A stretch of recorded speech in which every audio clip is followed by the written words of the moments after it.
Today I'm editing samples and I thought I'd just record it and show you what I'm doing. So I've got a session loaded up here in Ardour, and this is a template I use for editing samples, so it's got a few things pre-configured. I'm not going to go into the details of it, but basically, these are my audio files. It's actually one audio file, but I've chopped it up. And actually, I tell a lie, it's 1, 2, 3, 4, 5, 6 separate audio files, one for each channel, and then I've merged them into a single track, but they're still separate files, so these are the actual files. So they're still separate files, but Ardour allows you to merge them into a single track, so it looks like it's one multi-channel file. And then I've chopped them up into these segments, roughly where each of the different articulations are that I've recorded. So I need to double check, but I think these are the sustains, these are the staccatos, and these are key clicks, I think. We're doing, this is an oboe, so I think that's what it is. I just need to double check that. So I have these loaded onto an audio track, and I've disabled the fader on here. That's this grayed out box there. And that's so I don't accidentally turn down the volume here before I export, because I've done that before and then I end up exporting really quiet audio files. And then this is routed, so we've got the close mics are let me just check this. If I hit F2 we can see, so we can see we've got the close mics represent the first, the first track here. First channel, then it's deca center, deca left, deca right, deca hall, hall left, hall right. So that's how these are laid out. And then I've routed the close mics to this bus here. So if I solo that, I'll only hear the close mics. And then the deca is routed to this one. So we've got all three deca channels routed to here. And then the hall is routed to this bus. So when I'm working, I just tend to have the close mic selected. I have that muted, and that's because if you look, the close mic is where the sound is going to hit the microphone first, because the close microphone is closer than the others. So the sound hits first, so you can see the start of the close mic is before the start of the other mics. So I always work with the close mics. Also, it means I don't have to be dealing with the echo, the reverberation of the room while I'm editing. When I need to check the individual mics, then I'll go through and switch which bus I have enabled. Also, to check the release times, I enable the other mics as well, and you'll see that later in this process. So what else do I have? So on this track, I have an EQ. And that's just got a curve on it that I think sounds quite nice. Let's have a listen. That's with, without. And I think that just brightens up the sound a bit. I tweak that for each instrument. I usually have a filter as well. Oh, there it is. I've got it on the wrong track. So this filter is just to roll off some of the low end. If I'm editing a lower pitched instrument like a bassoon or something, then I probably wouldn't have this, or I might roll off some of the high end, that kind of thing. But I try to be quite transparent with the effects I apply. I don't do too much. Okay, so I'm not going to go into a lot of detail about this editing process. I'm just going to sort of go through it and tell you briefly each step that I'm doing. If you do want to know about this in more depth, just let me know and we can do that. Maybe we'll do a live stream or something.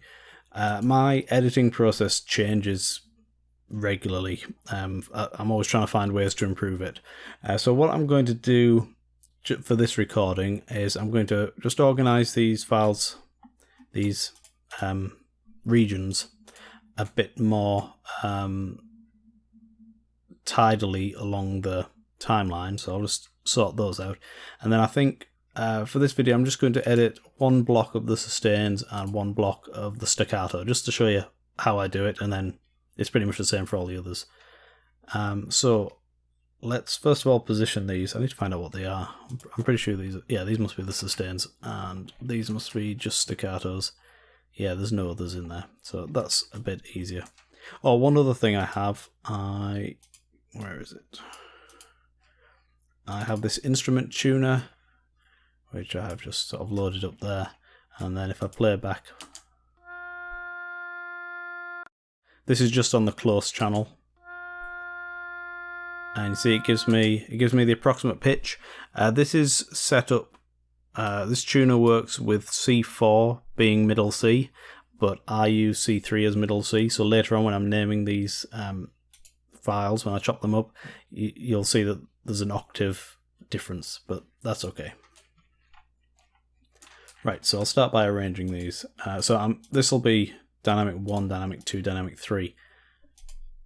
Usually I'd get MIDI markers from the Pro Tools session that these are recorded in. The guys send me some MIDI markers that I can import into here, but for some reason I don't have them with this particular session. Now, I was thinking that this was dynamic 3, this was dynamic 2, and this was dynamic 1, but I can just see by looking at the waveforms that this one is dynamic 3, that probably is 2, and this is 1. You can just see that those are much larger, and if we have a quick listen, it almost certainly sounds it as well. Yeah, there's no way that's dynamic 1, so this must be dynamic 1. Yeah, that's the lowest dynamic, and this one I'm guessing starts about there.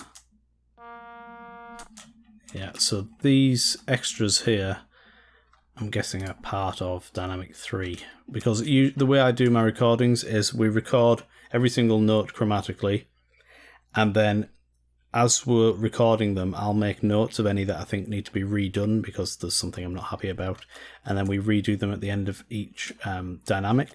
So we'll record dynamic 1, let's say it's piano or pianissimo, we'll record that, and then at the end of that I'll ask for retakes, and then we'll do the same for dynamic 2, which might be forte, and then dynamic 3 as well. So these are going to be the retakes for dynamic 3, and I can tell that just by the way they're spaced out. They're separate to these over here, and also because this one is showing A sharp 3, which I know is actually the first note of the oboe. It's the lowest note, so that must be the first note of the next set. And this one here, let's see what that is. A4, yeah. So if I slice that there, so this is dynamic 3, which so I'll switch these around now. So we'll go into ripple mode just to add a bit of space there. And that must be dynamic 1, although again that's got some retakes from dynamic 2 in it. So those are the dynamic 2 retakes. So dynamic 1, dynamic 3, dynamic 2. Okay, and let's have a look. So the staccato, I can see that these are already correct. 1, 2, 3, and those are the key clicks there. So I'm just going to go into ripple mode now and space everything out, so I've got room to work.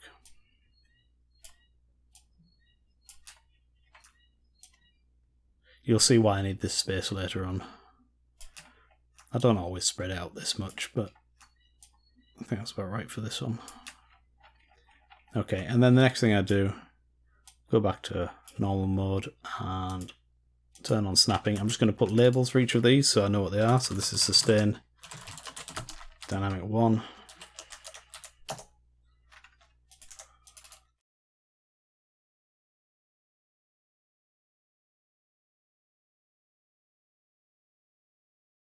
Okay, the next thing to do is to slice up these files. In Ardour speak, this is referred to as a region, but I call them files sometimes, or items, but yeah, I'm talking about these. So these are regions. So we need to slice these up into individual regions. And I'm going to be using some scripts through this, and these are, I think all of them are scripts that I've written.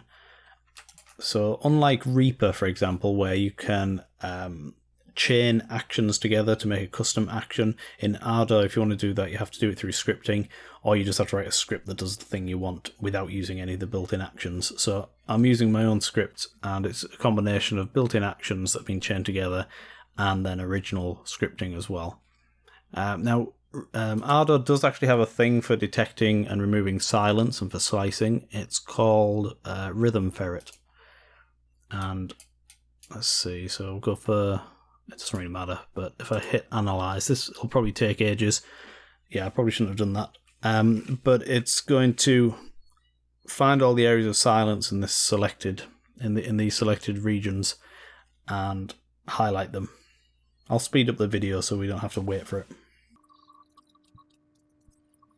Okay, there we go. So now if I was to click apply, it would slice and remove, well, it would slice each of these sections where it's put a line through it, and you can see some of these are actually going right through the middle of the samples. I think you can also get it to, yeah, there's an operation thing here. I think depending on what setting you put, you can get it to remove the sections instead of just slicing. Anyway, it's slow and it doesn't work very well for samples, so don't use it. I use a custom script, which is this one, and it says auto-tune there for some reason because I forgot to put in the correct name, but it's not an auto-tuner, it's a slicer. So you put in the silence threshold, -60 tends to be good, I've found, at least with the content I've got, and then we've got a pre-cut time, and this is quite important. So rather than cutting dead on the start of the sound, you can pre-cut it, so move back by a number of milliseconds. The default is 250, I find that sometimes a bit much, so we'll put in 150. I'll hit OK, and you can see it's really fast, and it's quite accurate. So you can see we're about 150 milliseconds before the start of the sound there. That might even be a little too much. Let's just have a look. Yeah, okay, so we'll undo that, and we'll do it again. And I think I'll just put 100 milliseconds. Oops. I don't like to cut dead on. I like to leave a little bit of room, and I do the final detailed trimming in highs. And highs has its auto trim feature, which is perfect for this. So that's good. Oh, and that slicing tool just checks the first channel, so it's cutting them based on the start of the close mics. It's not using the other mics. And that's important because obviously if it was cutting at the beginning of the hall mics, for example, it would actually chop off part of the close mics. Right, so we do that, and then this doesn't remove any silence, it just cuts them, which is perfect for me. So we can get rid of these ones here, just delete those manually. Let's see what that is. Oh, that's interesting. See, now this is one where it's obviously something that was just done in the session. Maybe the musician was relaxing their mouth or something to before they did the next note. So it's not something that I need for this thing, but it might be useful for something else. So I'm just going to keep that. What's this one? No, I don't need that. Okay. So I'll just move this one over here. You can see why I wanted this extra space, so I can just have room to work on each section in isolation. Right, so the next thing to do is to name these with their pitches, and again I've got a script for that, so I've got this script here, pitch to region name, and there's different pitch detection methods. This one, multi, is the best. Well, tends to be the most accurate, but it's really slow, so I'm not going to use it. I'm going to use this yin plus FFT. Lowest frequency, I'll put 250 Hertz, that should be fine. And then I'm just going to hit OK on that.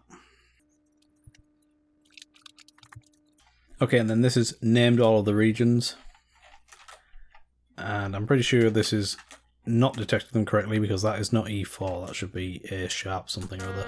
Yeah, A sharp. So this one I could name it manually, but just to show you I'll select the multi one, which tends to be more accurate, but it's really slow.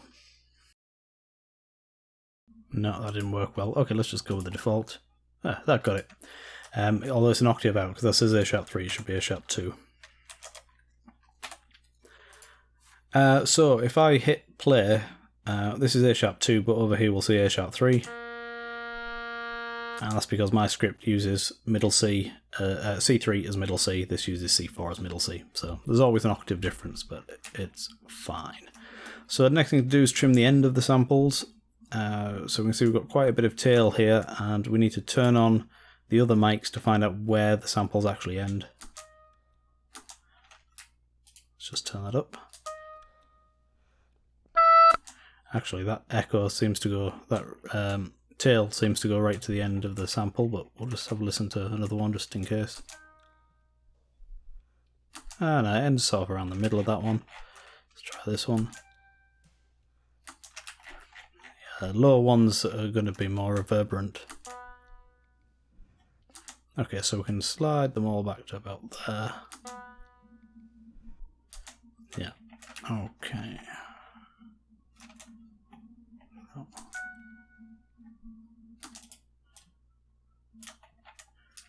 Yeah, I think we're good with that. That one's clearly too long.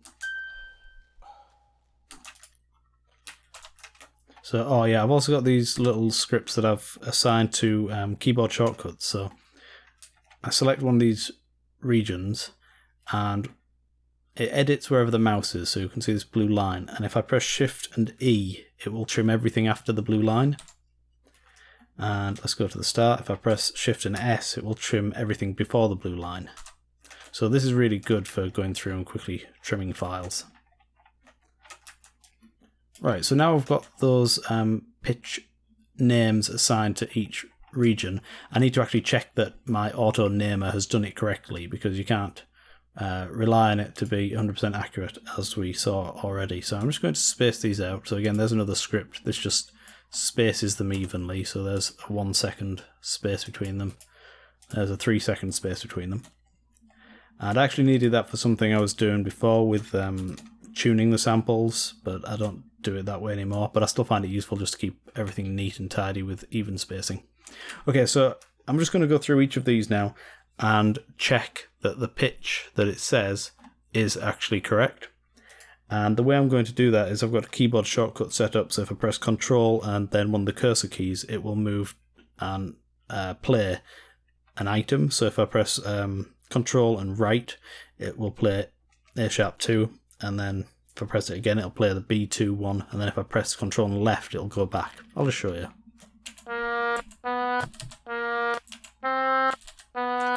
So it allows me to quickly move between and audition these individual samples using the keyboard, so I don't have to keep clicking with the mouse, but I do have to use the mouse to scroll around. So we're just checking now to make sure the pitch name is correct. And I'll use my tuner over here to double check. And if the tuner doesn't seem to be quite getting it and I'm still uncertain, I've got a keyboard in front of me, like with the piano sound, and I can use that as well to check the pitch. But with this, it should be fairly straightforward.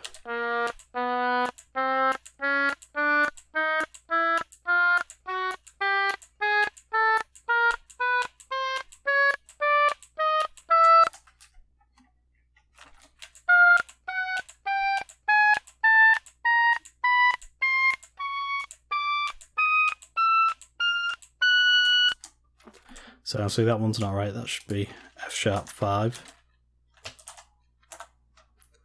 And this one should probably be G5. G5 with a problem, but we'll deal with that later.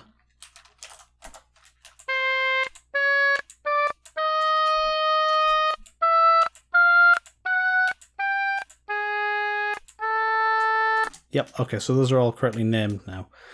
So now what I want to do is mix in these retakes at the end with the rest of them and then go through and choose the best takes altogether. So I've got this button here which will sort the regions by the pitch in their name, so that's why it was important that that was correct. So now these are all correct, and now I just find the ones where I've got duplicates. So there we go, we've got two G sharps, and now I'm going to pick between them. So what I tend to do is listen to the one before it first, so the G, and then I can see how it blends into the one I want.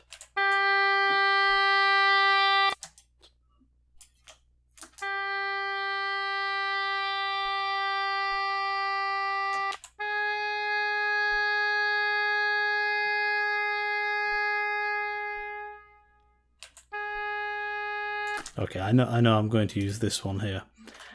So what I usually do actually at this stage, which I've missed out, is I'll select all of these and I press L on my keyboard, which locks these items. So now if I click and drag, I can't move them. And you can see they've got that little symbol there next to the letter. So now I know that I don't want this G sharp one. I'm going to press L and now it's unlocked. And in a little while I'll move all the ones that I've unlocked away so that I'm just left with the ones I want.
Okay, so this is interesting.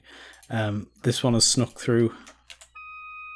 This is actually D sharp 5, so it sometimes happens. So I'll just rename that to D sharp 5. I'll select all of these, unlock them by pressing L, rearrange them by pitch, and then lock them again. And now that D5 will be in the correct position.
Okay, so that's all of those ones done, all of the duplicates. Now I've got this G5, which has a problem. Now it might be something I can rescue, and if I can, that's great, but if not, because it's at the end of the range, it doesn't matter too much. I can just, when I get in highs, I'll just extend this one to an extra key. But let's see, if we start from here. Yeah, it might be salvageable. I'll try it once I get into highs, but I'll just start the sample there. We don't have the proper attack though. The other thing I could do, let's see. No, I was going to say I could use this attack and chop out the middle, but that attack is wrong. So that doesn't sound too bad if we compare it to this. Yeah, it's not so bad. So I think that'll still be usable. Yeah, sometimes they slip through during the session and you don't catch the mistakes, but usually I'm pretty good at getting them. Okay, so now if I highlight them all and I drag to the side, all the ones that are unlocked and will move are the rejects that I've unlocked as I've gone through. And now we can just organize those.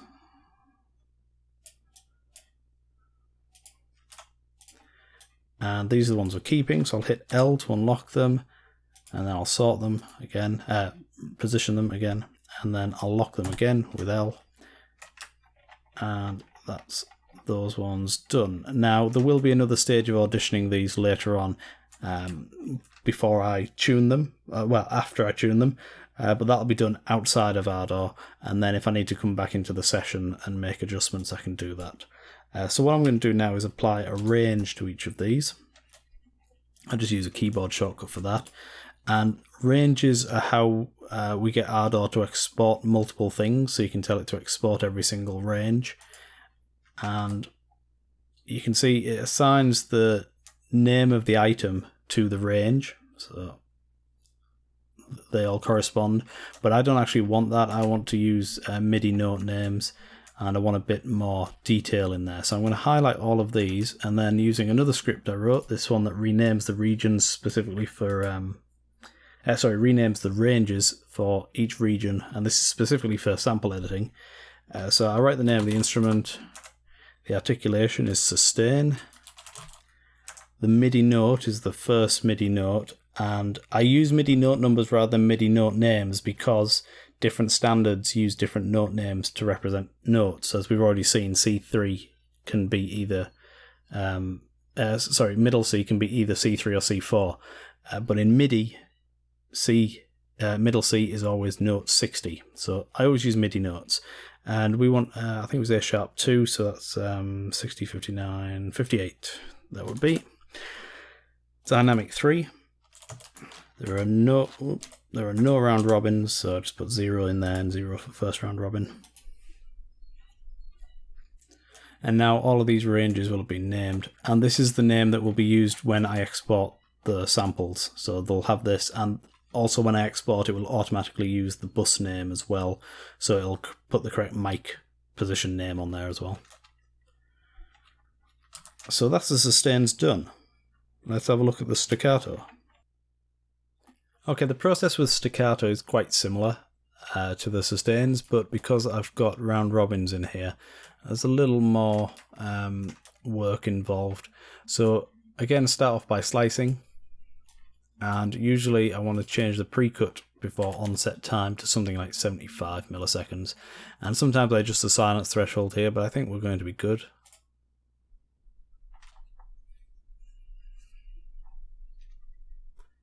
If I just zoom in on this, yeah, that looks pretty good.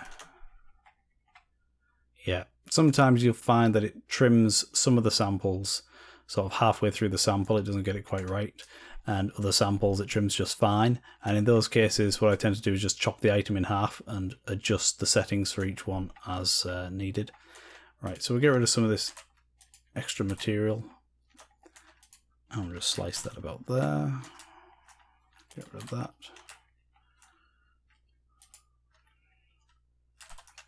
And then we'll just double check that it has sliced each one. Sometimes there's doubles and things that need to be done manually, but I think it's got all of them. Okay.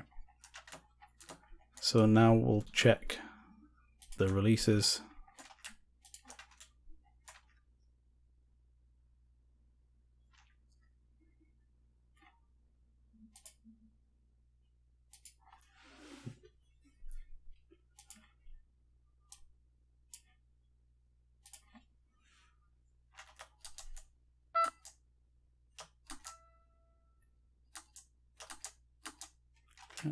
I'll just check another.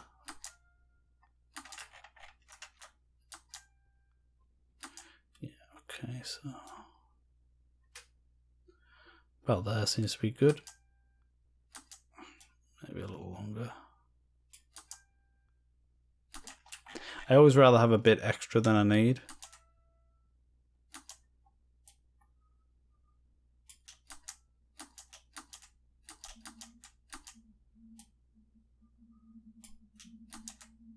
Yeah, I think that should be okay. Check some of these lower ones.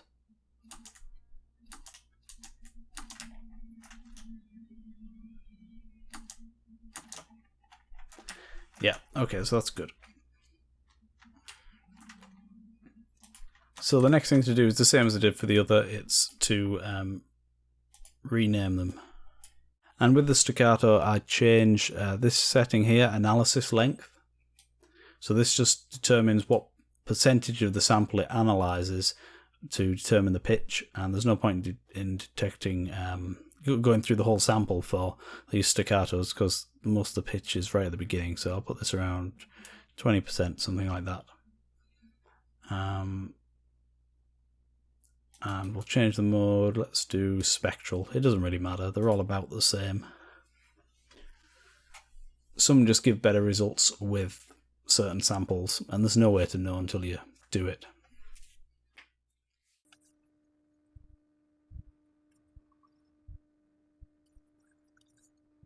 Okay, we'll just position these so they're sort of evenly spread.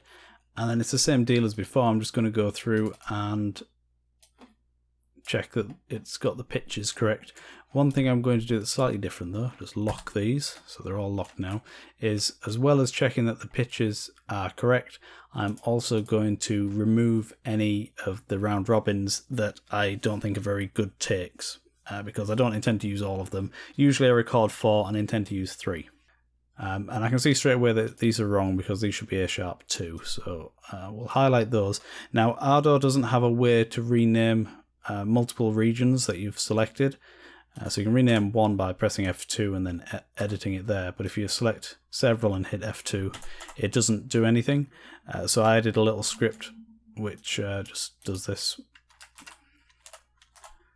and now they're all renamed. I can see it hasn't named these ones very well either. There are a lot of C3s there. These 4 should almost certainly be all B2.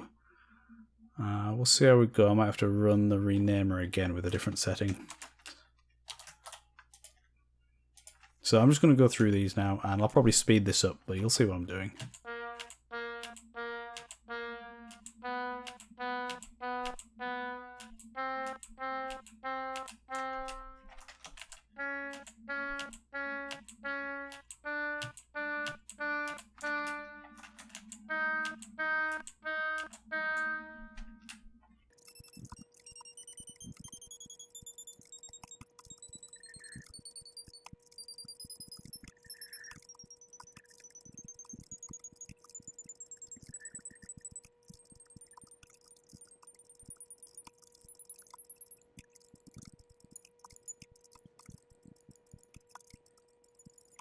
Okay, these ones at the end have got mixed up, I think, because these are really quiet. I'm pretty sure these are part of dynamic 1, so I'm just going to pull these down and put those there.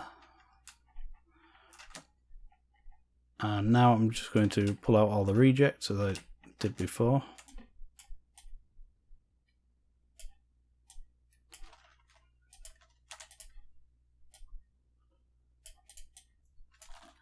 And now these are all named correctly, although there may be mistakes in there which I'll find later on, but as far as I'm aware they're all named correctly, so I'll hit the sort button and that will sort them all now. And then we'll just shrink those up a bit. There we go. Now, unlike with the sustains where I went through and picked out the ones I wanted, there's so many of these that I want to narrow it down a bit. So I have this little script I wrote called take selector, which I've set it to select 3 takes, and this again uses the names of the files, the names of the regions to determine, to sort of differentiate between them, so it knows which ones are C3, which ones are D4, that kind of thing. It uses the names, and it goes through and it let's say it finds 4 that are called D2, and it will check out of those 4 which 3 in this case, because I put 3, which 3 are most similar to each other. And I can't remember exactly which parameters it uses to check, but it's things like which ones have the most match in volume and which signals correlate the best, stuff like that. So it helps me narrow it down. I then still have to go through and check them, but let's just hit OK on that. And the way it works is it's basically locked all the ones that it thinks I should keep. And these are all the rejects. So we'll sort those.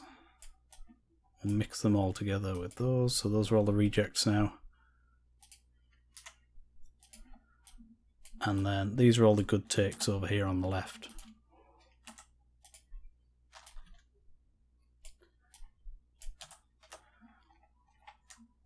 So sometimes at this stage I'll go through them all again and just like double check that the takes its picked are okay, but because I took out the ones I really didn't like at the start when I was renaming them anyway, when I was checking the names.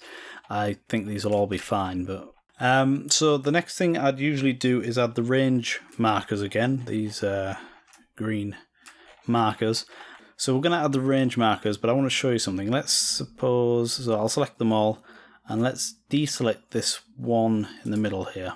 So this is C#4.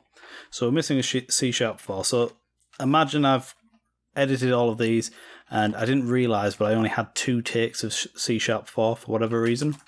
So if that were to happen, then I would add range markers, and of course there'd only be 2 of these that would be C#4. And then I go to rename them, change that to staccato, and dynamic 3, yeah, but round robins I want 3, and the first round robin is going to be 1, but remember we're missing 1 here, so I hit OK, and this will actually not name them. It pops up and it tells me that I'm missing 1. So it says C#4, it found 2 of them. I found this to be really useful because before I implemented this, I'd be renaming them with my auto renamer, and I wouldn't realise until I brought them into highs that I was missing a round robin here or there. So this way it alerts me to that fact. So now I can add the range. So we can add the range just for this one item. I couldn't remember the shortcut key for that. That's the one. Okay, and then rename. And it remembers the last settings I put in, so I just hit OK. And what I can also check that I didn't with the sustains, but we can do that now, is I know that the first note is 58, and I think it goes up to G5 or something, so the last note should be 91. So yeah, we can see that it's gone up to 91 there.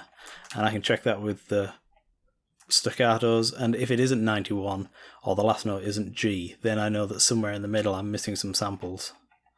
So 91. So having these double safety checks is can be really helpful. There's been a lot of times when I've missed a sample here or there, or usually what happens is it gets missed in the naming. So like there'll be a C3 and a C2, but they'll both end up getting named to C3 for some reason. I'll just make a mistake somewhere, and then when I come to do the export, obviously there's some samples missing, and by doing this double check here for the note numbers, I can catch it before I've exported them. Okay, so now at this stage, usually obviously I'd do the rest of them, but for this demonstration I'm just doing 1 of each. And if I had other articulations, I'd do those as well, so if I was doing like flutter tongue samples or Staccato or something like that. But for now we'll just export with what we've got. I'm just going to export the close mics, but I could do all of them in one go. Let's see. Right, so I need to make a folder on my desktop where I'm going to put the exported files. And then I go to Session, Export, Stem Export. And then in Channels, I select Close, but I could select Deca and Hall as well. But I just want to export the close mics for now. I want to apply track processing. I'm not even sure if I need to apply that, but I always check that box anyway. And then this is the ranges that I've added. So that's all these little green ranges that we added in here. And by default, there's one range that covers the entire session from start to end. You can see, if I go here, you can see there's the start marker, and there's the end marker. And this range is added automatically by Ardour.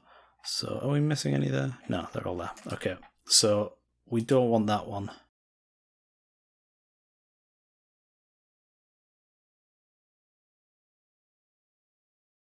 So I click select all and then uncheck the session one. This RT box means it'll do a real-time export. I don't do that because it'll take ages, but it's there if you need to do a real-time export for some reason, like you're running external effects or something like that. Now this is great, it's really fast when you want to export all of them, but if you only want to export a few of them, you have to either check or uncheck them manually, which can be a real pain. You can't hold shift and select a group of them or anything. You can go through them with the keyboard though, like that, and that makes it a bit quicker, but yeah, it's slow if you only want to export a few, but for exporting all of them, it's really fast. Then the next thing is the format. I just want to select this one, which is standard WAV, which is just one I've set up, just 48 kilohertz 24-bit. And it doesn't normalize them or anything like that. If you wanted to, though, you can have it normalize on export, which can be useful, and you can get it to trim the silence at the start or end, or add silence or whatever. And then I want to put it in that folder I made on the desktop.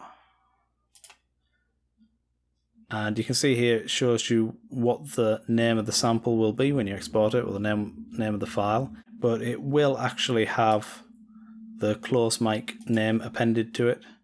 In fact, let's just do all of them just to show you. I don't think it'll matter that I've soloed it down there. It might do. Let's unsolo that.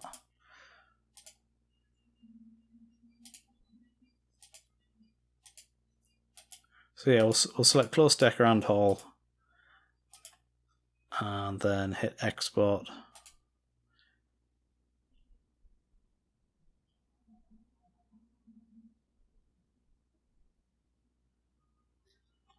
Now usually it's a little faster than this. I think it's because I've got my screen recorder going that it's going a bit slowly.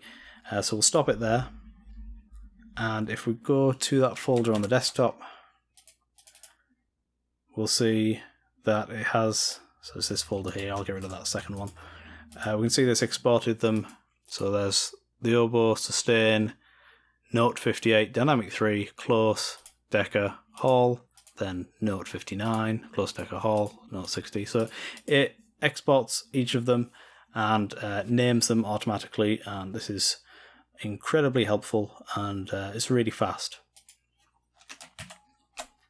So that's it, just a quick demo. If you want to know more about it, let me know. If you're interested in using Ardour for editing your own samples, let me know, and I can point you to where you can get some of these scripts. I'm often making little tweaks to these scripts, but I think the latest versions are on GitHub.